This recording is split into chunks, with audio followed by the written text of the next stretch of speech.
Hi friends, welcome to my channel.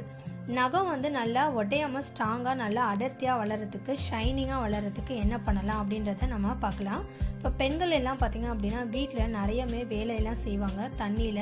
அந்த மாதிரி செய்யும்போது நகங்கள்லாம் உடையும். இப்ப பாத்தீங்க அப்படினா நானும் நிறைய வீட்டு வேலை எல்லாம் செய்வேன். கையில தான் துணி துவைப்பேன், பாத்திரம் கழுவேன். அப்படினாலும் என் நகம் வந்து உடையவே உடையாது.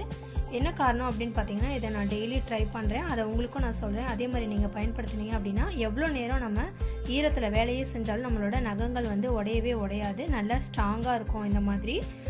இப்போ நம்ம அதுக்கு என்னென்ன தேவையான பொருட்கள் அப்படின்றத பார்க்கலாம். அதுக்கு வந்து 2 பொருள் போதும். அது என்ன அப்படின்னு சொல்லி பார்த்தீங்கன்னா ஆலிவ் ஆயில் வந்து 1 ஸ்பூன் அளவுக்கு எடுத்துக்கோங்க. ஒரு பாதி எலுமிச்சம்பழம் எடுத்து இந்த மாதிரி கட் பண்ணிக்கோங்க.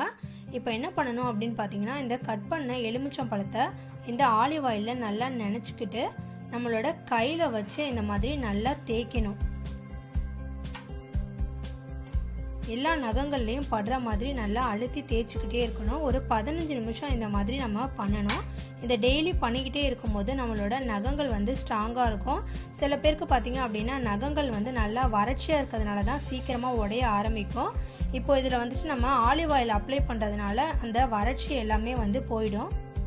இப்போ பார்த்தீங்க அப்படின்னா சில பேருக்கு வந்து டைம் இருக்கும், வீட்டில் இருக்கவங்க இந்த மாதிரி பண்ணலாம். வேலைக்கு போயிட்டு இருக்கவங்களுக்கு இந்த மாதிரி பண்ண நேரம் இல்லை அப்படின்னா தொடர்ந்து ஒரு 3 நாள் பண்ணிவிட்டு அதுக்கப்புறமா வாரத்தில் 1 நாளாவது இந்த மாதிரி பண்ணினீங்க அப்படின்னா உங்களோட நகம் வந்து வறட்சியாகவும் இருக்காது, நல்லா ஷைனிங்காக அழகாக இருக்கும்.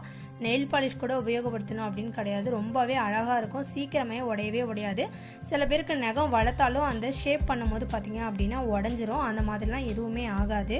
இப்போ பார்த்தீங்கன்னா நான் பண்ணதுக்கப்புறம் நல்லா விரல்கள்லாம் பார்த்தீங்க அப்படின்னா ஷைனிங்காக இருக்கும். அந்த நகமும் நல்லா ஷைனிங்காக இருக்கும். இது என் கையில் இருக்கிறது பார்த்தீங்க கருப்பாக இருக்குது. என்ன அப்படின்னு பார்த்தீங்கன்னா அது ஓட்டு போட்டதுனால அது இன்னும் போகாமல் இருக்குது, வேறு ஒன்றும் கிடையாது. இப்போ இதை வந்து நான் கழுவிட்டு உங்களுக்கு காட்டுறேன் எப்படி இருக்குன்னு பாருங்கள். இப்போ பார்த்தீங்க அப்படின்னா நல்லா ஷைனிங்காக இருக்குது. இந்த மாதிரி நீங்கள் பண்ணிகிட்டே இருக்கும்போது உங்களோட நகமும் நல்லா உடையாமல் அழகாக வளர ஆரம்பிக்கும்.